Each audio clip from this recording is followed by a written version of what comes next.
मी कविता राजेंद्र वायकर, राहणार पिंपरी सांडस। आज आम्ही म्हणजे गेले कित्येक वर्षापासून आम्हाला हा त्रास आहे ह्या पाण्याचा। आमची काही घरं पाण्यात आहेत, लोकांना झोपायला जागा नाहीत, मुलांना शाळेत याय जायला त्रास होतो। पण ह्या खड्ड्यामुळं रात्री ह्यांनी हा कोणाला न सांगता इथं खड्डा घेतला आणि ह्या खड्ड्यांमुळं रात्री दोघं तिघं गाडीवरून पडलेत। माझी स्वतःची मुलगीसुद्धा सकाळी या गावात पडलेली आहे। प्रत्येकाने जर असं शेतातून बाहेर पाणी रस्ता फोडून बाहेर काढलं तर सगळीच तेच करणार ना।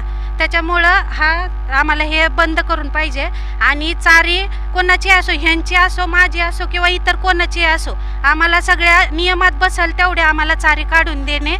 ग्रामपंचायत सदस्य गोरक्ष बोर्डे यांनी रात्री सगळ्यांना मेसेज केला होता की आपण सकाळी इथं सगळी भेटू म्हणून, तरी यांनी त्यांच्यावर हात उचलला।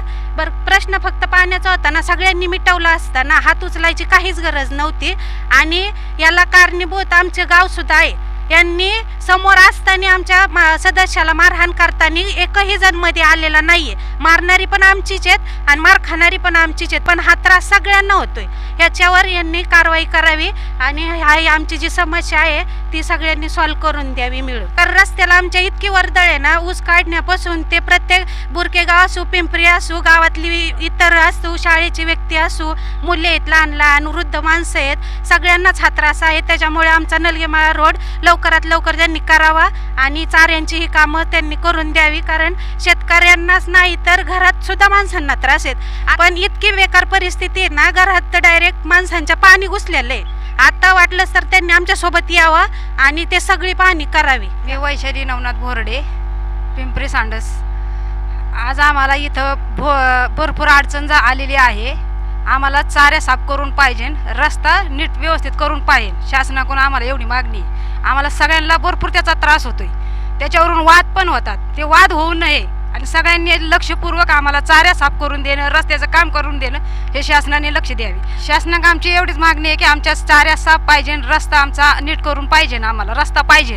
आम्हाला सरकारने आम्हाला चाऱ्या व्यवस्थित करून आणि रस्त्याचं काम करून हे पाणी नदीला वड्याला काढून देणं हे काम आहे त्यांचं। आमच्या घरामध्ये पाणी शिरतंय, मच्छर होतात, मुलांचं आरोग्य बिघडतंय, आमचे खूप अडचणी आहेत, मालांचं पण नुकसान आहे।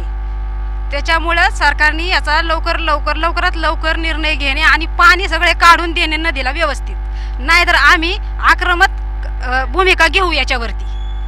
मी अश्विनी गौरव बोर्डे, माझे मिस्टर उपसरपंच आहेत। तारीख आणल्यामुळे हा विषय बोलण्यासाठी तिथे आले होते, पण त्या माणसांनी ऐकूनच न घेता डायरेक्ट डोकं फोडलं, हाणामारी केली आणि शर्टसुद्धा फाडलेला आहे। त्यांना न्याय भेटल्याशिवाय मी इथनं हलणार नाही। माझे नाव अनुसंदीप बोर्डे, मी आता नलगेमाळ्यात राहत आहे। मी आता क्लासला जात आहे, पण या खड्ड्यामुळे आम्हाला अडचण होत आहे।